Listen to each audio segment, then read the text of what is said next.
한국 음식인데 뭔가 조금 다릅니다. 대체 뭘까요? 이건 바로 고려인 음식인데요. 여긴 우즈베키스탄이고 저는 지금부터 48시간 동안 한국과 중앙아시아가 섞여버린 이 익숙하면서 생소한 고려인 음식만 먹고 살아남아 볼 겁니다. 그럼 대체 고려인이 어떤 사람들인지부터 간략하게 소개를 드리자면, 조선 후기에 일부 농민들이 지금 블라디보스토크가 있는 러시아의 연해주로 이동해서 새로운 터전을 찾았는데요. 근데 곧 일제강점기가 들이닥치고 이 지역은 독립운동의 중심지가 됐는데요. 바로 그때 일본하고 전쟁을 이어가던 소련의 스탈린에 의해서 고려인들이 근거도 없이 일본의 스파이일 수도 있다는 의심에 휘말려가지고 무려 17만 명에 이르는 고려인들이 6,000km 떨어진 중앙아시아로 보내지는데요. 그럼 말도 안 되는 추방으로 혹독한 겨울을 보낸 고려인들은 정말 많은 사람들이 목숨을 잃었지만 포기하지 않고 지금도 중앙아시아 곳곳에 터전을 잡고 있는 거죠. 바로 그때 이 고려인들이 먹던 한국 요리들이 이 중앙아시아의 환경에 맞춰가지고 굉장히 독특하게 변했다고 하는데요. 국수인데 우리가 아는 국수랑 조금 다르고, 또 김치인데 당근이 들어가는 등 한국 문화를 지키면서 동시에 한국인이 보기에 뭔가 익숙하지만 뭔가 다른 신선한 모습으로 남아있다고 하는데, 마침 제가 있는 이곳 우즈베키스탄 타슈켄트에 무려 7만 명이 육박하는 고려인들이 살고 있고, 그래서 그런지 상당히 많은 고려인 식당이 있다고 해요. 그래서 저는 지금부터 이 타슈켄트에 있는 고려인 식당들을 다 돌아보면서 대체 어떤 음식들이 있는지부터, 그럼 한국 음식들과는 뭐가 다른지 제대로 탐험해 볼 겁니다. 가장 먼저 찾은 음식은 고려인 음식의 상징적인 음식으로 시작하고 싶었는데요. 마침 고려인 음식을 대표하는 고려인 버전 국수가 있다길래 가봤는데 바로 국시라는 겁니다. 뭔가 사투리로 국수를 말하는 것 같기도 하고 이름이 독특하죠. 제가 찾은 식당은 무려 리뷰 200개에 달하는 한 식당이었는데요. 이름이 만남인데 누구 만나러 간 건 아니고 저는 혼밥하러 갔고요. 그리고 한식당이라고 돼 있지만 실제로는 고려인 음식인 거죠. 그런데 여기서 독특했던 게, 분명 입구는 한국에 있는 한 평범한 식당을 들어가는 것 같은데 안에는 또 중앙아시아 냄새 솔솔 나는 게 오묘하더라고요. 메뉴를 슥 펴봤는데, 그런데 분명 한식당임에도 불구하고 한글 메뉴판이 없더라고요. 물론 이게 관계가 있을지 모르겠지만 아무래도 시간이 정말 많이 흘렀다 보니까 실제로 고려인 중에는 이제 한국어를 거의 못하는 비율이 세대를 거듭하면서 늘어나고 있다고 해요. 그렇게 오늘의 첫 번째 요리 국시가 나왔는데요. 당연히 이름에서 알 수 있다시피 국수에서 유래한 요리인데, 강제 이주를 당한 고려인들이 한국 국수를 만들고 싶었는데, 또 우리나라 국수는 멸치 같은 바닷가 재료들도 많이 들어가고 김치도 들어가잖아요. 근데 중앙아시아에선 또 이걸 구하기가 쉽지 않은 거죠. 그래서 중앙아시아 재료를 최대한 활용해가지고 만든 게 이 국시인 건데, 그런데 보시다시피 저는 한국 잔치국수를 생각했는데 아니 무슨 냉면이 나와버렸어요. 맞습니다. 사실 이 국시는 냉국수인 거죠. 대체 무슨 맛일지 감도 안 잡혔는데, 먼저 고명으로는 달걀 지단, 고기 듬뿍, 이건 김치 같지만 배추 절인 거고요. 토마토에 오이까지. 한국하고 중앙아시아가 적절하게 퓨전돼 있었는데 그 와중에 중앙아시아에서 찾기 힘든 젓가락이 이렇게 나오더라고요. 이때 딱 그래도 한국 음식은 한국 음식이구만 싶더라고요. 가장 먼저 국물부터 한 입 해봤는데요. 깜짝 놀랐습니다. 오이냉국에다가 간장하고 식초 그리고 설탕을 넣어가지고 달달 시큼한 맛하고 같이 감칠맛이 싹 도는데, 이게 냉육수 국룰인 동치미를 구하기가 어려우니까 이렇게 조미료들로 한국 냉육수 특유의 시원한 맛을 살려놨다고 해요. 거기에다가 소고기 향이 살짝 감도는데 이 정도면 한국인이라면 누구나 시원하다 할만한 맛이었습니다. 그럼 가장 중요한 면은 어떨까요? 바로 한 입 해봤는데 면이 상당히 독특했습니다. 일단 쫄깃함을 살리려고 국수면보다 살짝 두꺼운 중면을 썼는데 뭔가 살짝 더 투박한 감성의 부산 밀면을 먹는 그런 느낌이었달까요? 근데 겨울이라 그런지 면이 쫄깃하다 못해서 입에서 저항이 너무 강해가지고 살짝 힘들더라고요. 이 김치처럼 절여진 배추랑 같이 면 한 입 싹 해주니까 시원한 게 얼어 죽어도 국시 한 그릇 할만했습니다. 근데 생각해보니까 냉면에는 겨자랑 식초인데 그럼 국시에는 대체 뭐를 쳐먹을까요? 근데 독특하게 간장이랑 고춧가루가 나오는데 이걸 타먹으라고? 대체 뭔 맛일까 하고 바로 넣어봤는데요. 맛이 살짝 더 깊어지고 살짝 더 칼칼해지는 게 나름대로 매력이 있더라고요. 근데 여기서 끝내긴 뭔가 아쉬워서, 여러분 한국에서 냉면집 가면 항상 세트로 시켜야 되는 친구가 있죠. 바로 만두인데요. 근데 또 여기서 이 국시랑 한상의 짝국이라는 고려인식 만두가 있더라고요. 못 참고 바로 하나 시켜봤는데요. 근데 비주얼이 우리가 보통 냉면집에서 먹는 그런 만두랑 다르게 무슨 찐빵 스타일의 만두가 나왔는데요. 손으로 싹 빚어둔 게 군침이 싹 도는데 크기도 거의 중앙아시아 UFC 파이터들 주먹 크기라 가지고 든든하더라고요. 바로 한번 먹어봤는데요. 안에는 이런 고기랑 양배추가 듬뿍 들어있었는데 일단 속이 꽉 차 있었고, 맛은 딱 찐빵 만두 씹는 느낌에 양념이 적어가지고 살짝 슴슴했는데 이 고춧가루에 간장 섞은 양념을 듬뿍 찍어 먹으니까 간이 딱 맞더라고요. 근데 여기서 하이라이트는 만두 한 입 팍 먹고 이 국시 국물을 같이 싹 먹어주니까 빵이 국물을 적당히 머금으면서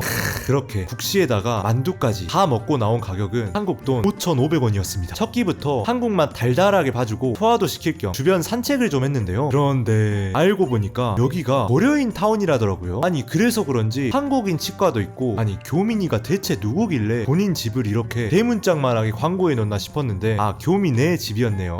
그렇게 어느새 동네 공원에 도착했는데 여기에서 정말 깜짝 놀랄만한 일이 있었습니다. 아니 무려 한국 공원이 있더라고요. 가보니까 진짜 이런 한국 관광지 폰트로 안내판도 있었는데 서울하고 타슈켄트가 친구가 된 기념으로 만든 거라고 합니다. 그리고 공원 앞에는 상당히 뜻깊은 탑도 있었는데요. 바로 고려인들한테 삶의 터전을 제공해준 우즈베키스탄에 대한 무정비였습니다. 이렇게 먼 곳에서도 여전히 우리나라가 고려인을 잊지 않고 중앙아시아 국가들하고 소통하고 있는 게 상당히 보기 좋았달까요? 근데 아쉽게도 무슨 이유 때문이었는지 공원은 문을 닫았는데 담 너머로 쓱 보니까 안에는 한옥도 있고 진짜 한국에서 그대로 빼다 박아버린 놀이터도 있더라고요. 그래도 덕분에 정말 오랜만에 이억만리 우즈베키스탄에서 북촌 한옥마을 둘레길 감성도 챙겨줬습니다. 그렇게 시간 좀 때우니까 어느새 일몰 시간이 돼가지고 저녁을 먹으러 갈 건데요. 저녁은 사실 이번 세계 일주를 하면서 다른 건 다 먹었어도 든든한 된장찌개 한 그릇 한 게 언제인지 기억도 안 나더라고요. 근데 마침 여기 중앙아시아에 고려인 된장찌개가 있다길래 대체 한국 된장찌개하고 뭐가 다른지 비교도 해보고 뜨끈하게 몸보신도 할 겸 바로 가봤는데요. 아니 근데 이번 식당은 무슨 호텔 안에 어마어마한 규모로 있었는데 분명 한식당이긴 한데 음식은 또 고려인 음식이고 또 식당 분위기는 일본이나 베트남이고 아무튼 아시아의 모든 걸 섞어버린 느낌이. 여기서 제가 먹어볼 건 바로 이겁니다. 된장찌개인데 고려인 된장찌개인 거죠. 안에는 고기가 듬뿍 들어있다고 하는데 사실 고깃집 아니고서는 된장찌개에다가 고기를 듬뿍 넣어 먹는 경우가 상당히 드문데 여기는 그게 기본이라고 하더라고요. 가장 먼저 밑반찬이 이렇게 듬뿍 나오는데요. 다른 건 다 여러분들이 생각하시는 그 맛인데 독특한 건 이겁니다. 그냥 당근 무침 아니냐고요? 이건 그냥 당근이 아니고 무려 당근 김치예요. 사실 고백하자면 저는 당근 혐오주의자 중 한 명이라서 특히 생당근은 절대 안 먹는데 당근 김치라니 이 얼마나 끔찍할까 생각하고 바로 먹어봤는데요. 여기서 내 반전이 일어납니다. 아니 당근향은 전혀 안 나고 진짜 잘 무친 무 생채 맛이 나버리는데 당근 안에서 무 특유의 그런 육즙이 나와버리는 게 당근을 이렇게도 만들 수 있구나 싶더라고요. 이 당근 김치는 흔히 고려인 김치라고도 불리는 마르코프 차인데요. 환경상 배추를 구하기가 쉽지 않았던 고려인들이 대신에 여기서 상당히 잘 나는 당근으로다가 김치를 만든 거라고 해요. 한국 도입이 시급합니다. 이렇게 당근 김치에 감탄하다 보니까 어느새 된장찌개가 나왔는데요. 비주얼이 된장찌개인 듯 아닌 듯 생소하죠. 국물은 살짝 고깃집 된장찌개 마냥 빨간데 바로 한 입 해보니까 맛이 무슨 고깃집 된장찌개랑 라면 그리고 해장국까지 그 세 개 어딘가에 독특한 맛이 났달까요. 그리고 한국 된장찌개랑 다르게 계란이랑 콩나물이 들어있었는데 이러니까 진짜 해장라면 먹는 느낌. 주로 해물 베이스인 한국하고 다르게 고기 베이스여가지고 또 다른 방식으로 얼큰하니 맛있더라고요. 그렇게 중앙아시아 2세계 한식을 풀 충전한 채로 든든하게 첫날에 마무리했는데 근데 뭔가 이렇게 끝내긴 아쉽죠. 그래서 다음날 실제 현지에서 팔리고 있는 고려인 음식을 더 깊게 찾아보기 위해서 우즈베키스탄에서 가장 유명한 시장이란 포르수 바자르라는 데로 가봤는데요. 아니 근데 시장이면 시장이지 대체 왜 유명한 거 하고 가보니까 아니 무슨 거척돔이 하나 떡하니 세워져 있었는데 이게 시장입니다. 들어가 보니까 진짜 한국인가 싶을 정도로 온갖 종류의 김치를 팔고 있었는데요. 근데 결국 소량으로는 판매를 안 해가지고 시장이나 더 둘러보려던 와중에 누가 갑자기 저를 뒤에서 껴안길래 이게 몇 년 만에 베이커그냐 하고 설레가지고 뒤 돌아봤는데 견과류 파는 아저씨였습니다. 아니 근데 껴안아서 사랑을 표현한 거 치고 무슨 100g에 5,000원을 불러버리는데 뉴욕에서도 그렇게는 안 받겠다. 그렇게 시장 탐방은 대실패로 끝났고 대망의 고려인 음식 투어 마지막 코스로는 지금껏 먹은 음식들을 아득히 능가 아주 궁금해 미쳐버리는 음식이 있다길래 바로 가봤는데요. 바로 고려인식 육회입니다. 아니 해외에서 육회를 먹는 것도 신기한데 고려인식 육회라니 대체 어떻게 나올지 너무 궁금했는데요. 진짜 가보니까 미트회라고 고기회가 있었는데 심지어 소고기입니다. 근데 가격이 대반전이었는데 단돈 3,900원이에요. 무슨 정육점도 아니고 소고기 육회가 3,900원이면 대체 뭐가 어떻게 나올까 싶은데 이 가게는 또 요즘 스타일로다가 힙하게 꾸며놨고 이바돈 감자탕도 있더라고요. 가장 먼저 육회가 나왔는데 비주얼이 이게 대체 뭔가 싶죠. 고기는 약간 샐러드에 들어가는 느낌으로 얇게 점해져 있었는데 저희가 생각하는 육회라기에는 뭔가 익혀져 있었고 위에는 심지어 고수가 올라가 있더라고요. 살짝 배신 당해가지고 혈압이 조금 오를 뻔했지만 가격이 3,900원이니까 바로 금전 진정제 놔주고 바로 먹어봤는데요. 그런데 놀랍게도 아주 쉽게 설명할 수 있는 맛이었습니다. 아주 얇게 썰은 향조림 고기에다가 물에 소스를 딱 비벼가지고 먹는 그런 맛이었는데요. 분명 그냥저냥 맛있긴 한데 육회보다는 그냥 샐러드에 가까웠달까요. 근데 이대로 끝내기에는 뭔가 아쉬워서 국시 하나 시켜가지고 육회 싹 올려주니까 이게 바로 중앙아시아식 회냉면입니다. 그렇게 48시간 고려인 음식 탐방은 끝을 맺는데요. 총평을 하자면 모든 음식이 한국 음식하고 비슷한 이름에 비슷한 비주얼을 하고 있지만 어딘가 생소한 부분이 있었고, 근데 막상 또 한 입 먹으면 아 역시 한국 음식은 한국 음식이구나 하게 되는 중앙아시아라는 먼 타지에서 동포의 맛을 느껴보는 뜻깊은 경험이었고, 다 떠나서 고기가 많아서 좋았습니다.